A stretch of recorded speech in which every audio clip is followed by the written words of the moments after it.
Clara Johnson had lived alone on her expansive farmland for decades, a legacy passed down through generations. To the corporate men in their polished boots and tailored suits, she was just an old woman, an easy target for their schemes. They approached her with enticing offers of money, but when she refused, they resorted to intimidation, slashed tires, poisoned animals, and threats of violence. What they didn't realize was that Clara had a past as a military sniper, trained to fight in silence and shadows. When they came to take what was hers, they encountered a fierce resistance.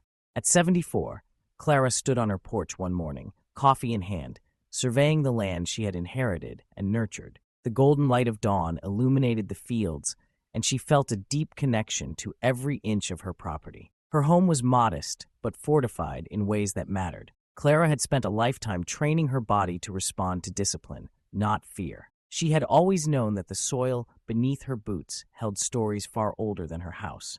When she began noticing strange disturbances in the soil and hints of valuable minerals beneath her land, she took action. Without revealing her intentions, she secured her mineral rights through a trusted lawyer, a man who owed her favors and knew better than to speak her name in public. Despite her precautions, news of her land's value spread, and strange trucks began appearing near her property, their occupants scanning the horizon like men accustomed to controlling every room they entered. One day, a man named Mark approached her with a polished smile, introducing himself as a representative of a real estate development group. He offered her a deal that he claimed would respect her legacy while providing her with financial freedom. Clara listened in silence, her resolve unshaken. When he left, she burned his offer, signaling that she would not be intimidated.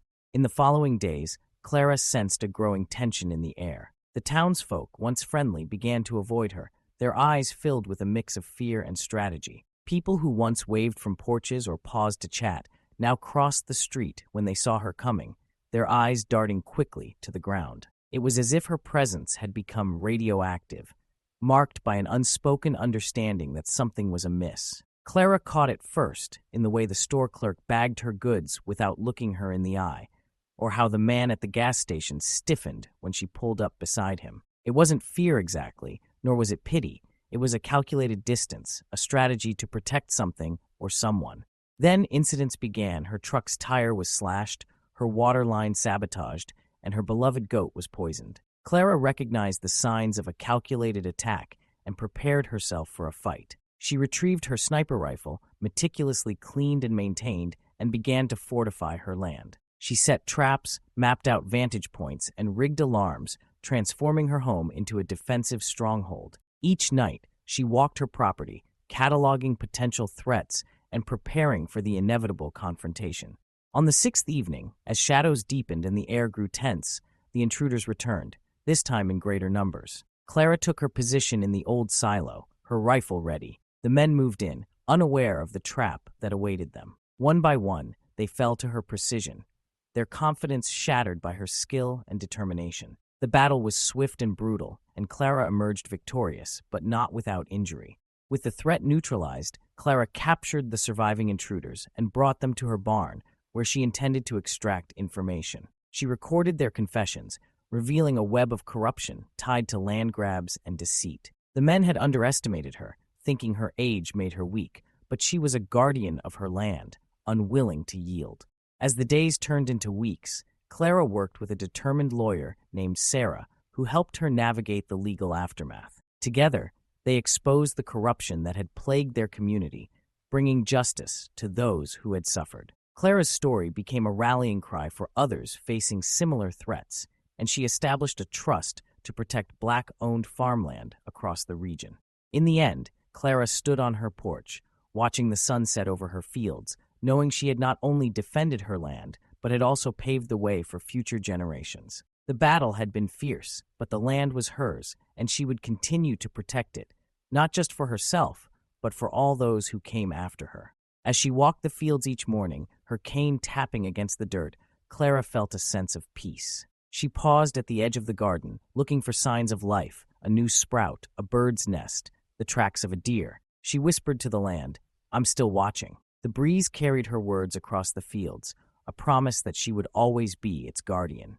Clara's resolve only strengthened as she reflected on the battles she had fought, both in the military and on her land. She remembered the lessons learned in the heat of combat, the importance of strategy, and the value of patience. Each day, she walked the perimeter of her property, ensuring that every inch was secure. She took note of the changes in the landscape, the way the seasons shifted, and how the earth responded to her presence. One morning, she discovered a new disturbance near the northern field. The faint chemical odor rising after a storm and the subtle discoloration in the water runoff were alarming signs. Clara knew she had to act quickly. She gathered samples and contacted her lawyer, initiating the slow and legally intricate process of securing her rights once again. This time, she would not be caught off guard. As the weeks passed, Clara's vigilance paid off. She set up hidden cameras around her property, monitoring every movement. She watched the intruders as they plotted and schemed, unaware that she was always one step ahead. Clara felt a sense of satisfaction, knowing that she was not just defending her land, but also gathering evidence against those who sought to take it from her. When the day of reckoning finally arrived, Clara was ready. She had fortified her home, set traps, and prepared herself mentally for the confrontation. As the sun dipped below the horizon, she took her position in the silo, her heart steady and her mind focused. The intruders approached, and Clara felt a surge of adrenaline. She was not just fighting for herself. She was fighting for the legacy of her family, for the land that had been in her blood for generations. The battle was fierce, but Clara's training and determination shone through. One by one, the intruders fell, their arrogance replaced by fear. Clara moved with precision, her rifle steady in her hands. She was a force to be reckoned with, a guardian of her land, and she would not back down. In the aftermath, Clara captured the surviving intruders and brought them to her barn. She recorded their confessions, revealing the corruption that had plagued her community. With the help of her lawyer Sarah, Clara exposed the truth, bringing justice to those who had suffered at the hands of the powerful.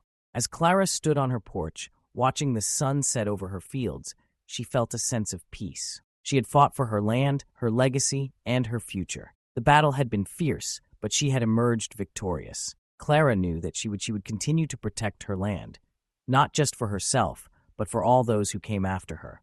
In the years that followed, Clara established the Johnson Land Trust, dedicated to preserving Black-owned farmland across the region. She became a beacon of hope for others facing similar threats, sharing her story and empowering those who felt powerless. Clara's legacy would live on, not just in the land she fought for, but in the hearts of those she inspired.